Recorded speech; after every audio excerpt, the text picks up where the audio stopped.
प्रभु को अपने सामने देखने की सामर्थ्य उसी में होती है जो भगवदाकार वृत्ति होती है। जिसकी भगवदाकार वृत्ति किसकी होती, जो अहमता ममता समर्पित कर देता है। निरंतर भगवदाकार वृत्ति रहने के कारण वो जिधर देखता है भगवान दिखाई देते हैं। यहां निरंतर विषयाकार वृत्ति होने के कारण भगवान में भी विषय दिखाई देता है। भगवान ही तो सब बने। अगर हमारी अहमता ममता समर्पित हो जाए तो इन 6 अपराधों से बच जाए जो भक्तों के प्रति होते हैं। भक्त के ये 6 अपराध तुम्हारी भक्ति को ढक देंगे। पहला, किसी भी महात्मा के वास निरूपण पर जो हम निंदा करने लगते हैं। हमारी सामर्थ्य नहीं कि हम क्या जाने वो कैसे रह रहे हैं। महाप्रभु चैतन्य देव एक दिन कीर्तन में बहुत उल्लसित होकर उन महापुरुष का नाम ले रहे थे, बार बार नाम उच्चारण कर रहे थे। हमें नाम विस्मरण है। बहुत सुंदर पोशाक महंगी महंगी पहनते थे, पान पाए, इत्र लगाए, फुलेल केशों में सजाए। बहुत वर्ष हो गए पहले चैतन्य महाप्रभु के पावन चरित्र का पठन किया था, इसलिए स्मृति नहीं उनका नाम, उनके नाम का। पुंडरीक विद्या, हाँ यही नाम था, पुंडरीक विद्या। तो गदाधर आदि जो भगवत महाप्रभु के पार्षद थे, उन्होंने सोचा कि जब महाप्रभु भाव में ऐसा उनका नाम उच्चारण कर रहे हैं तो कोई वीतराग बड़े परमहंस महापुरुष होंगे, चलो उनके दर्शन करने चलते हैं। तो पता चला कि अमुक जगह वो आए हुए हैं। वहां तो देखा बहुत सुंदर पलंग, दुग्ध फेन जैसा, ऊपर से गद्दे के ऊपर चद्दर और गिरदा लगे हुए हैं, और केस जो फुलेल से ऐसे सुगंध आ रही है। पान खाए तो गदाधर जी के मन में आया कि इतना विलासितापूर्ण जीवन और ये भगवत भक्त हो सकते हैं। संशय हुआ तो एक जो महाभागवत साथ गए थे तो उन्होंने भगवान श्री कृष्ण की रूप माधुरी का भरा हुआ श्लोक गान किया। जो ही श्लोक सुना हुंकार मारी और धूल धूसरी, हा कृष्ण हा कृष्ण। और वो सब जो अब उनकी समझ में आया कि अरे महाप्रभु जो बोल रहे थे परम सत्य, वो प्रेम के अष्ट सात्विक भाव संवरण होना मुश्किल हो गया। अश्रुधारा नाक बह रही, धूल धूसरित हो। गदाधर जी ने चरण पकड़े और कहा मेरे से भारी अपराध बन गया।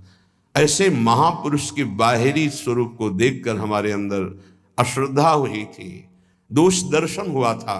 क्षमा चाहता हूं। कैसे क्षमा हो? तो शिष्यत्व स्वीकार किया था, चरित्र में ऐसा पढ़ा था। किसी भी भक्त या महात्मा के वास निरूपण, वेश निरूपण की अगर वृत्ति आपने की तो अपराध बन जाएगा। अरे ये तो ऐसा, इनको तो ऐसा होना चाहिए, इनको तो ऐसी जगह रहना चाहिए, इनको तो ऐसा नहीं। कुछ महापुरुषों की स्थिति होती है, कुछ तो उस स्थिति का दंभ करते, कुछ स्थिति होती है। हम क्या जाने कौन स्थिति में कौन दंभ कर रहा है। जिनके वचन श्रवण से, दर्शन से, संभाषण से हमारे हृदय में भागवतिक परमाणु उदय होते हैं, उन महापुरुषों के चरणों की वंदना उनकी वाह स्थिति पे नहीं देखते। हो सकता है सोने चांदी के सिंहासन पर बैठे हो, छत्र हो, चमर डुल रहा हो, और स्थिति ब्रह्माकार है, स्थिति भगवदाकार है, कैसे पता चलेगा? परशुराम जो आचार्य जी थे, उनके आश्रम के बाहर लिखा था, माया सगी न तन सगा, सगा न ये संसार, परशुराम ये कह रहे सगा सुसिरजन हार। तो एक लंगोटी लगाए, लौकी की कमंडल लिए और भारी वैराग्य वृत्ति के अंदर गए और कहा ये श्लोक किसका लिखा हुआ है? दोहा। तो उनका गुरुदेव का कहाँ है? तो गए देखे गिरदा लगा हुआ, छत्र लगे हुए परशुराम देवाचार्य जी महाराज। तो उनका महाराज आपका श्लोक लिखा हुआ है? बोले हाँ। तो बोले केवल लिखा हुआ है या है आप में? क्योंकि उनको गर्व था कि मैं लंगोटी लगाए लौकी का, और ये तो वैभव संपन्न महात्मा है। तो बोले लिखा है माया सगी न तन सगा, सगा न ये संसार।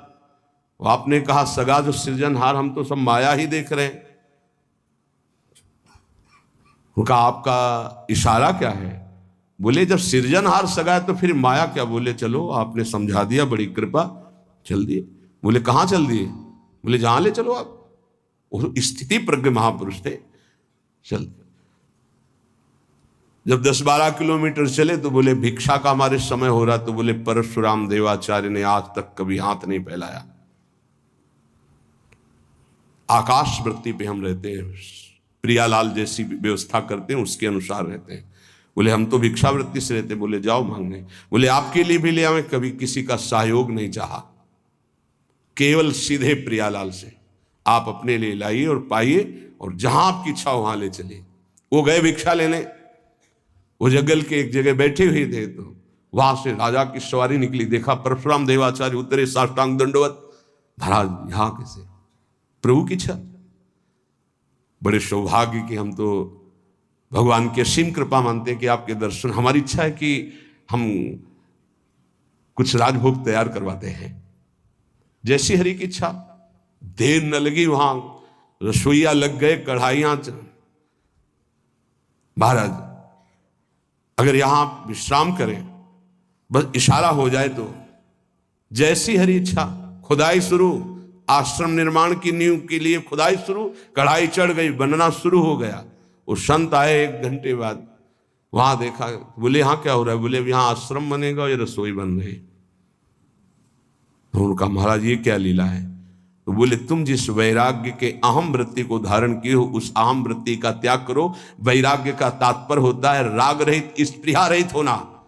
वो चाहे असंख्यों के वैभव में बैठा है, लेकिन राग और स्पृहा रहित है। अगर एक लंगोटी का भी राग है, लौकी के कमंडल का भी राग है, शरीर का भी राग है, वो रागी है, वो वीतरागी नहीं है। वीतराग की स्थिति को समझना बड़ा कठिन। दत्तात्रेय जी महाराज से यही पूछा कि आप कोई कर्म नहीं करते, कर्म ना करने वाले को विषय नहीं मिलता, और विषय सेवन ना करने से ऐसा स्वास्थ्य कैसे हो सकता है आपका? तो उन्होंने कहा मैं अखंड प्रसन्न रहता हूं, इसलिए ये भोगों से स्वस्थ नहीं हूं, मैं अखंड प्रसन्नता को प्राप्त। कभी राजमहलों के राजसैयाओं पे शयन करता हूं, तो कभी राख की ढेर पर शयन करता हूं, कभी बड़े बड़े राजाओं से सम्मानित होता हूं, तो कभी फुटपाथ में लेकर अपमान को भी प्राप्त करता हूं। मुझे न सम्मान न अपमान, किसी का प्रभाव नहीं। इसलिए किसकी क्या स्थिति कैसे जाना जा सकता है? तो हम किसी का वास निरूपण आदि, वेश निरूपण आदि करके किसी की निंदा करेंगे तो पता नहीं कितना महाभागवत है, हमसे अपराध बन जाए। दूसरा ज्ञान निरूपण। कुछ संत भगवान ऐसे होते हैं जो कुछ नहीं बोलते, और इनको कोई ज्ञान तो है नहीं, कुछ बोलना तो आता। क्या बोलना ही कोई साधुता है क्या? पता नहीं उसकी कितनी ऊंची स्थिति है, कैसे कोई जानेगा? इसलिए किसी संत के रूप में विराजमान जो भगवान हैं, उनके ज्ञान निरूपण करके निंदा न कर। इनको कुछ नहीं आता। आजकल यही है, केवल बुद्धि की धरा से देखा जाता है। अरे तो बोल नहीं पाते हैं। वो तो महापुरुषों की स्थिति को जानना कोई महापुरुष ही जान सकता है, दूसरा नहीं जान सकता। इसलिए ये अपराध न करे कभी कि किसी के संत के ना बोलने से ये समझ जाए कि अरे इनको कोई ज्ञान नहीं है। भला ये क्या जाने शास्त्र की बातें, पढ़े लिखे तो लगते नहीं हैं। पढ़ा लिखा होना भी बहुत सौभाग्य का विषय है और कहीं कहीं दुर्भाग्य का विषय है। तो एक आए थे, इतने कागज में उनकी डिग्रियां केवल उनके शिष्यों ने भेजी थी कि हमारे गुरुजी दर्शन करने आ रहे हैं तिरुपति बालाजी से। विद्वता की मूर्ति, साष्टांग दंडवत और क्या क्या भगवत प्रसादी। वो ऐसे लग रहे थे कि एक शब्द नहीं आता। मतलब बड़े बड़े शंकराचार्यों को पढ़ाया था उन्होंने, उनकी वो शिष्यों ने जो दिया था उसमें दिखाई दे रहा। बड़े बड़े शंकराचार्यों को उन्होंने विद्या पढ़ाई थी। विद्या विनयम ददाति, वो देखने को मिला कि विद्वान में कैसी दैन्यता होती है। कबीरदास जी के पास एक विद्वान दिग्विजयी भेजा गया शास्त्रार्थ के, तो उनका भैया हमको कोई शास्त्रार्थ नहीं करना। तो बोले काशी के विद्वानों ने कहा यदि आप हार लिख दिए पूरी काशी हार गई। बोले ऐसी बात? तो पढ़ के समझे हो कि समझ के पढ़े हो? पोथी पलटाते रहे, सरस्वती काम नहीं करी। पढ़ के समझे हो कि समझ के पढ़े हो? आखिरी बात शिष्य बन गए थे, बहुत बड़े भगवत अनुरागी बने। तो किसी भी संत के प्रति ये भाव नहीं कि पढ़े लिखे नहीं है, बोल नहीं पाते, तो इनको कोई ज्ञान नहीं है। तीसरा, किसी संत की जाति निरूपण कर देना बहुत बड़ा अपराध है। देखो ये जो जाति पाति है ना, ये धर्म का पालन करके भगवत प्राप्ति के लिए थोड़े समय तक के लिए सहयोगी नहीं। हम आपको बताएं, एक ही कपड़ा है और एक ही पहनने वाला है, बस इतनी खास बात समझ लो। कपड़ा सबका पांच भौतिक, पहनने वाले सब अविनाशी भगवान के अंश, कोई अंतर नहीं है। बस अंतर बनाया गया है इस अंतर को मिटाने के लिए कि हम साधन पद्धति से अपने अपने धर्म का पालन करते हुए परम धर्म भगवान को प्राप्त। लेकिन जो परम धर्म में स्थित है, भागवत धर्म में, उनकी जाति निरूपण नहीं करना चाहिए कि ये तो सुना है कि अमुक जाति के संत हैं, बड़ा अपराध होता है, बड़ा अपराध। ऐसा कभी नहीं करना चाहिए। हाँ, चरण रज लेके माथे पे लगा, अहो वत्सो पचतो गरीयान यज्ञभ्यागे वर्तते नाम तुभ्यम। देखो, राजसूय यज्ञ में पूर्णता स्वपच वाल्मीकि की पूजा करवाकर श्री भगवान ने इसीलिए करवाई, इसीलिए करवाई। सब बड़े बड़े महापुरुष आए थे, लेकिन दैन्यता की मूर्ति भगवत भाव में निरंतर डूबे हुए स्वपच वाल्मीकि जी की आराधना करवाई कि पूर्णता उन्हीं से हुई। जो दैन्य है वो महाभागवत किसी जाति पक्ष से नहीं देखा जा सकता कि अरे तो ऐसा जो देखेगा तो उसके सुकृत नष्ट हो जाएंगे। पूज्य बाबा। चौथा, वृत्ति निरूपण। ये तो पढ़े ही रहते, हमने कभी इनको माला लिए तो देखा नहीं, और कुछ भजन ध्यान तो करते नहीं है, इसलिए तो केवल हमें लगता है कि बस खाते पीते हैं इसी में, और कोई भजन नहीं। ये हमने संतों को देखा है। एक संत भगवान 8 बजे सुबह उठते थे गंगा नहाने के लिए, 8 बजे सुबह। पर वो एकांत में तो लगता 8 बजे सुबह गंगा स्नान करते हैं, प्रायः 3 बजे स्नान हो। तो एक दिन जिसमें वो शयन करते थे उसमें गए, काफी बड़ा था, एकांत में आसन की। आज इनकी वृत्ति देखेंगे क्या है। बहुत ही गंभीर मुद्रा में रहते थे, पर प्रायः पूरे आश्रम में था कि ये प्रमादी हैं, ये सोते रहते हैं। 11 बजे तक उनको जगते पाए हम। जहां सब लेटे उनको उठ के बैठ गए, वो लेट गए थे, उठ के बैठ गए। 3 बजे तक बिल्कुल एक आसन पर, 3 बजे फिर लेट गए, 8 बजे सुबह। संतों को जानना बड़ा कठिन है, उनकी क्या दिनचर्या है, वो कैसे भाव में रहते हैं। केवल बाहरी व्यवहार देख करके उनकी निंदा कर देने से सुकृत नष्ट हो जाएंगे, भक्ति ढक जाएगी। स्वरूप निरूपण। ये महात्मा में तेज तो है नहीं चेहरे में, ये तो ऐसे ही मालूम देते हैं कोई साधु तो नहीं, क्योंकि चेहरा नहीं बता रहा है। नहीं, ऐसा नहीं है। अगर महात्मा की पहचान करनी तो तुम्हें महात्मा होना पड़ेगा। महात्मा बनकर ही महात्मा को पहचाना जा सकता है, दूसरा नहीं पहचाना जा सकता। बाहर से किसी के रूप को देखकर थोड़ी तुम जान सकते हो कि रूप तो आप गौर से देखिएगा, किसी किसी के मांस भक्षण करने वाले का भी चमकता रहता है। मलाई रबड़ी खाने से भी रूप चमकने लगता है, थोड़ा सा संयम रखे तो उससे भी चमकने लगता है। अब वो महात्मा किस कोटि का भजन कर रहे हैं, कोई रूप से थोड़ी महात्मा का लेना देना होता है। अब श्रीधर बाबा की छवि जब लगे तो आप देखना, लंगोटी है, हड्डी हड्डी दिखाई दे रही, गाल चिपकी हुई हैं, आंखें धसी हुई हैं। आपको पता है, खुद देखे हुए हैं कि 24 घंटे भजन में मगन। तो किसी महात्मा के रूप को देख करके ऐसा कोई रूप निरूपण करेगा तो उससे अपराध लग जाएगा, और प्रायः ये ध्यान नहीं दिया जाता। ऐसा धातु निरूपण। भगवत विग्रह ये पाषाण का है कि ये धातु का है, सामने पूछ, ये पत्थर के भगवान है कि इसमें अष्ट धातु के। घोर अपराध बुद्धि। भगवत विग्रह सामने नहीं, भगवत विग्रह साक्षात अर्चावतार भगवान है, भाव उसमें। ये नहीं कि सामने जाके पूरे संगमरमर के बने हुए, कौन सी धातु के बनी हुई भगवान है, ये अपराध। धातु निरूपण भगवत विग्रह या भगवत भक्त के पास। जैसे वैराग्य में धातु स्पर्श निषेध किया गया है, या तो सन्यास में नारियल का पात्र और वैष्णव जनों में रज का पात्र। धातु के पात्र के प्रयोग का निषेध है वैराग्य।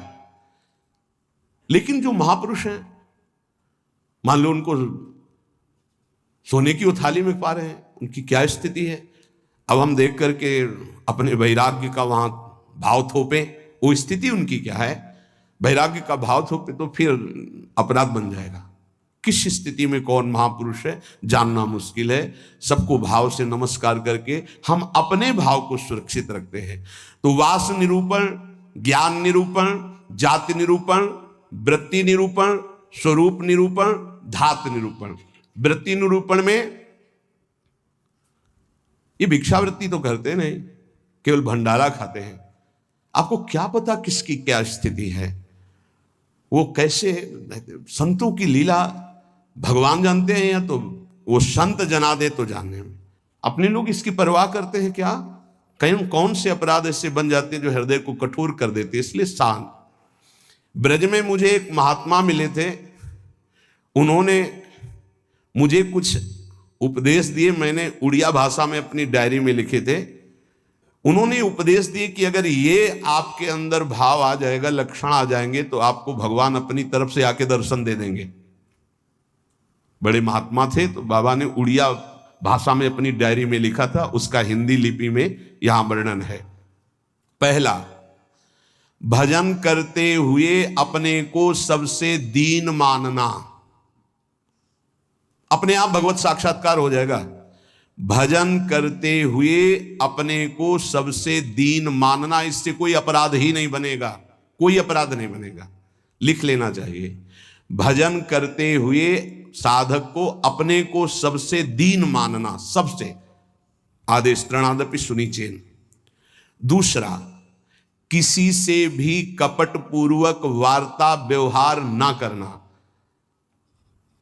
निष्कपट व्यवहार करने में क्या जाता है, अपने भगवत मार्ग के पति के, चाहे गृहस्थी हो चाहे विरक्ति हो।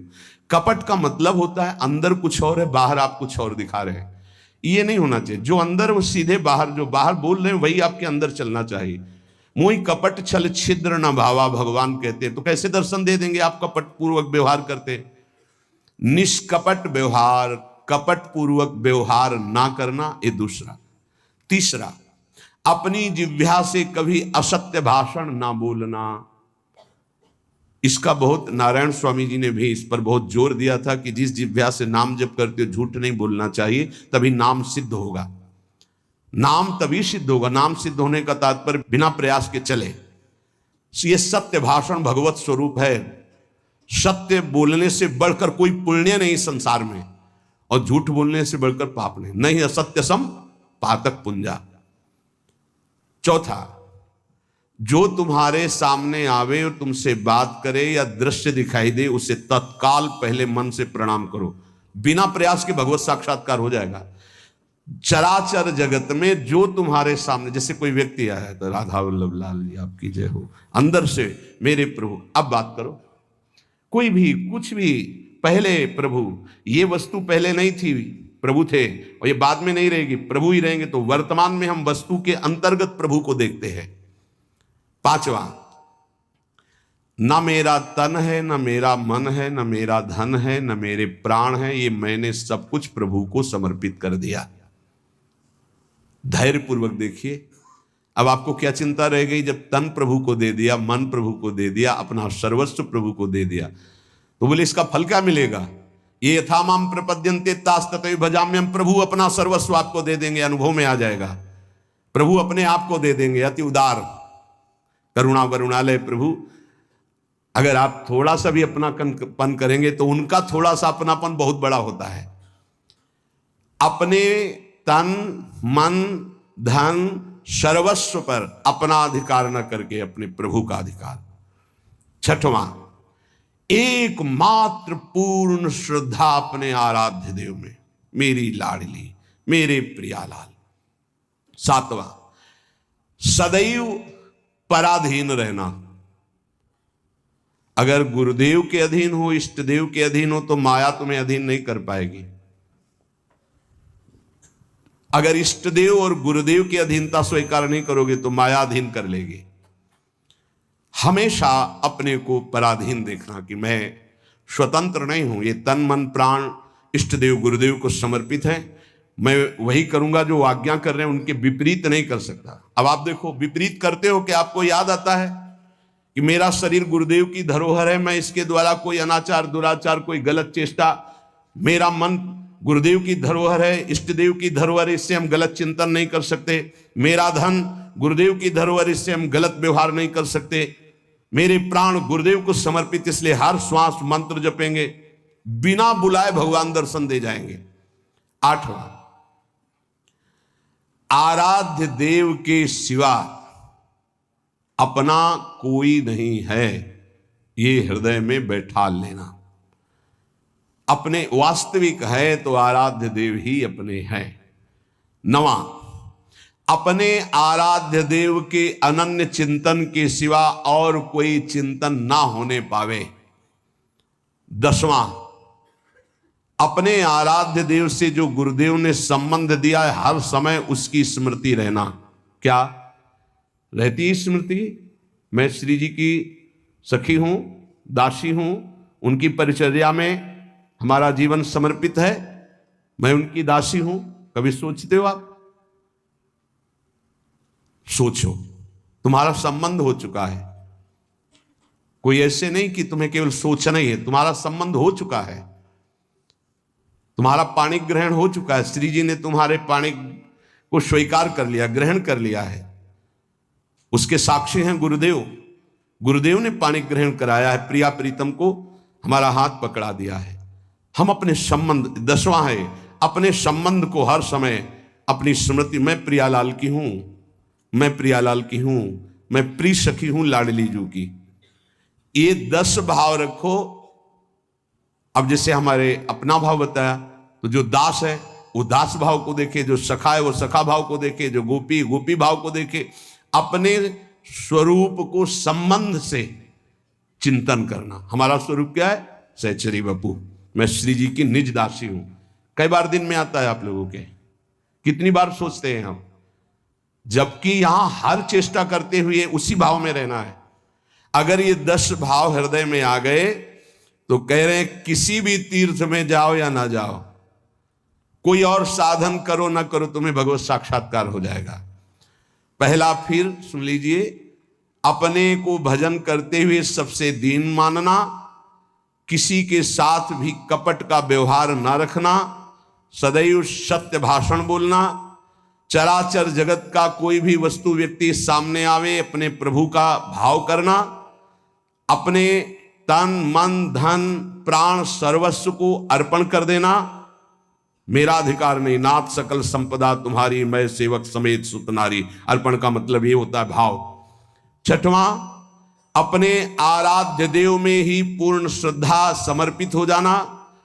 7वां, पराधीन रहना इष्ट के गुरुदेव के।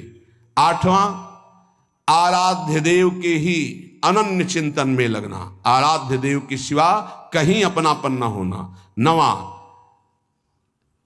चिंतन करते करते तन्मय स्थिति आ जाए तब उसे सही माने में चिंतन कहा जाता है। सामने ललित त्रिभंगी लालजू और प्रियाजू की बाह श्री लालजू के गले में है। मनोमृणाल भूषण भूषित भुज श्यामंश पर डारी, दिखाई दे रहा है। अब हमारा चिंतन चल रहा है, गाढ़ चिंतन, युगल सरकार चिंतन, इसे कहते हैं अनन्य चिंतन। अभी आंख खोले हुए भी वही है, मूंदे हुए भी वही है, सेवा करते हुए भी वही है, एकांत में बैठते हुए कहां हो, जरा देखो स्थिति कहां है। यदि आप किसी भी तीर्थ का अवगाहन करते हुए 10 बातें आप में नहीं हैं तो उसका फल आप ग्रहण नहीं कर पाएंगे, क्योंकि अपराध कोई ना कोई बन जाएगा।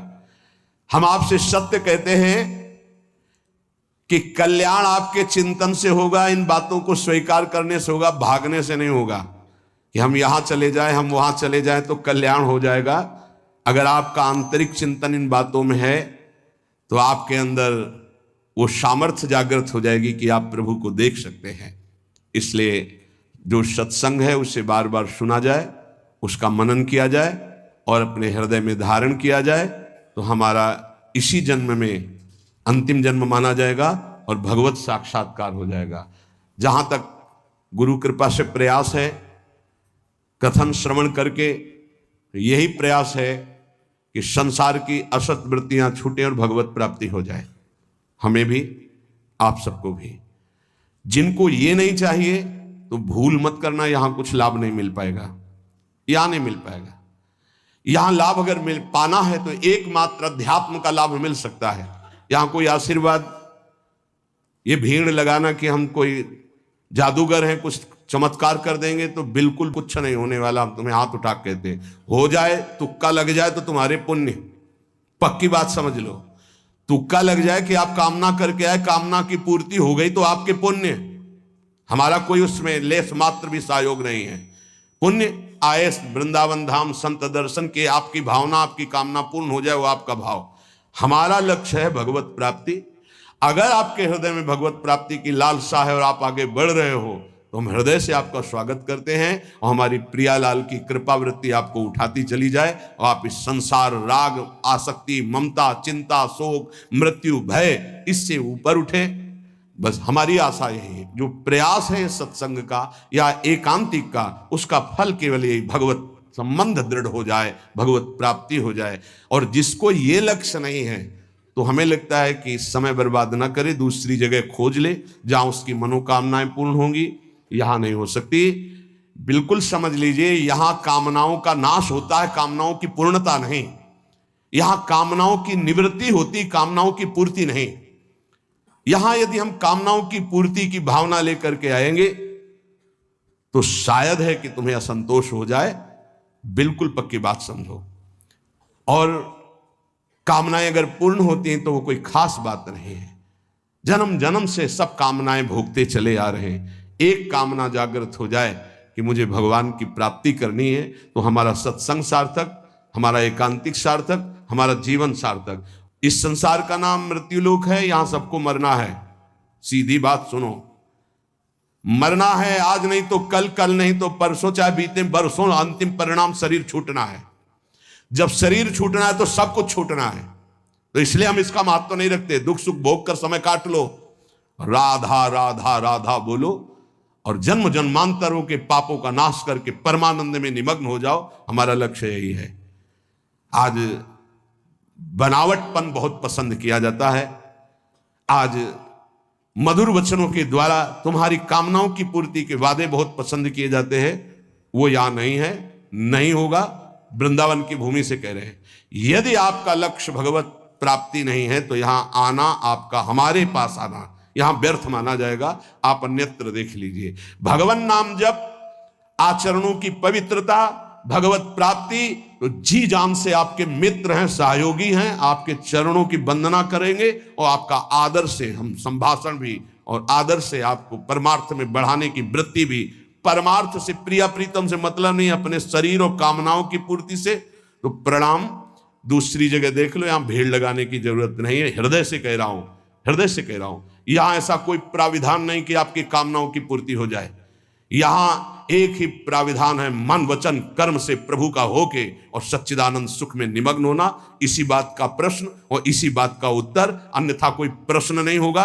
अगर वो प्रश्न प्रभु से संबंध नहीं रखता तो ना प्रश्न करता वहां बैठ पाएगा और ना प्रश्न होगा। केवल प्रश्न प्रभु की प्राप्ति होगा। हमारे जीवन का लक्ष्य तुम्हारे प्रपंचों का उत्तर देना नहीं। हमारे जीवन का लक्ष्य तुमसे प्रपंच वार्ता करना नहीं कि मैं बहुत विद्वान हूं, बिल्कुल पढ़े लिखे नहीं हूं। कक्षा 9 पढ़ाया गया, प्रभु ने पढ़ाया, उसी के जो शब्दावली है, जीवन के अनुभव की है, जीवन के चलने की है, वो भगवत मार्ग की है। प्रश्न केवल भगवत प्राप्ति का, प्रश्न भजन का, प्रश्न भजन में आई हुई समस्या का। बस अगर ये प्रश्न नहीं तो प्रश्नकर्ता और प्रश्न दोनों बार हो जाएंगे। हमें ऐसे प्रश्नों से नहीं मतलब, हमें ऐसे प्रश्नकर्ता से मतलब नहीं जिसको भगवत प्राप्ति नहीं करनी है। यह हमारा मार्ग ऐसा नहीं, खिलवाड़ का मार्ग नहीं, केवल भगवत प्राप्ति का मार्ग है। और शुरू भी इसी बात से किया था। जो बात अभी निकल गई, अगर वो टेप हो गई और हजारों बार हजारों लोगों को सुनने में आएगा तो उनका मंगल होगा, बस इस बात से। अब वो एक अलग रूप होता चला जा रहा है। फालतू के जो प्रश्न जिनका हमसे, हमारे भागवतिक मार्ग से कोई संबंध नहीं है, ऐसे प्रश्न ना हम सुनेंगे, ना ऐसे का उत्तर दे पाएंगे, हमारी क्षमता नहीं है, क्योंकि हमारे केवल प्रियालाल भगवत प्राप्ति की वार्ता, अन्यथा मौन श्रवणेन्द्रिय बंद, क्योंकि बहुत कम समय जीवन का बचा है। जो प्रियालाल में जाए, हमारा भी और आपका भी। पता नहीं है कौन सी श्वास आखिरी हो, व्यर्थ के प्रपंच में समय नष्ट करना यह बर्दाश्त नहीं। इसलिए भगवत प्राप्ति के मार्ग में चलने वाले उपासकों का स्वागत है। जो हृदय में है, जो गुरुदेव प्रताप है, उसमें साझा है आपका। यदि भगवत प्राप्ति नहीं तो राधा वल्लभ श्री हरिवंश, भीड़ लगाने की जरूरत नहीं। हम अयोग्य हैं, हम आपकी कामना पूर्ण नहीं कर सकते, हम आपके प्रपंचों का उत्तर देने लायक नहीं हैं। आप कहीं और स्थान देख लीजिए।